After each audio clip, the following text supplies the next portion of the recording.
Hello everyone. Thank you so much for coming to help us conduct this experiment today. We were of different ages. We were made to stand in a line. Now I'm going to ask you a bunch of questions. If your answer is a yes, step forward. If it's a no, please step back. Here goes. Ready? Did you learn how to ride a bicycle before the age of 10? Did you learn music in school? Did you take any lessons in sports?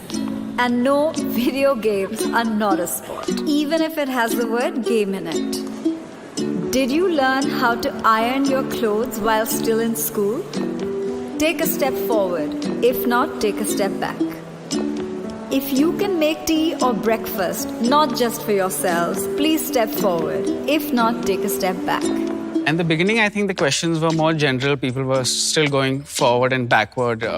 Questions like, it was funny to see the cooking question. There were a lot of men who went ahead and there were women who were going behind. Do you usually make all the household bill payments yourself? Do you know the circle rate in your area?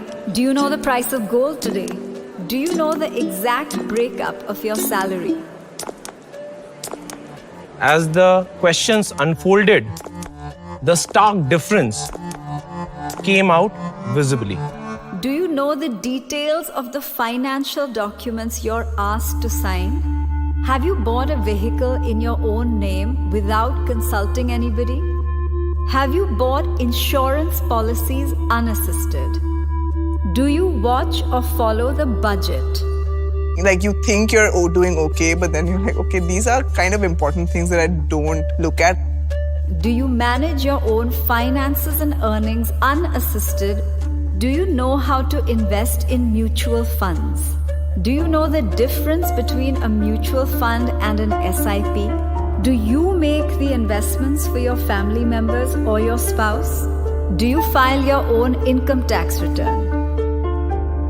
Now everyone who's in front, could you please turn around and look behind you? Initially, when you guys started moving, there wasn't such a big gap. My question is, when did this gap start to occur?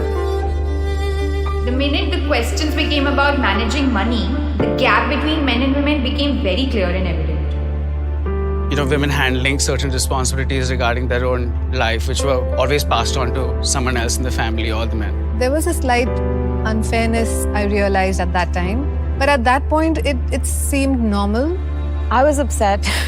I wanted to be at the front of the line. It's like, why don't I know this? Why am I not confident enough to say, yes, I am able to understand this? It was quite an eye-opener for me because I always depended on the men of the family to take care of my investments and, plan my future. I felt that obviously men are more into it than women. So eventually I did expect the gap to be there. Over the years growing up, there were certain very traditionally masculine tropes that were assigned for him and certain traditionally feminine tropes that were assigned for me. For women, it's practically debarred to learn to know and to focus on money. I wish I had known from the beginning of my childhood and kind of thought about that I would be doing so much better. Just actionable measures is what we want really.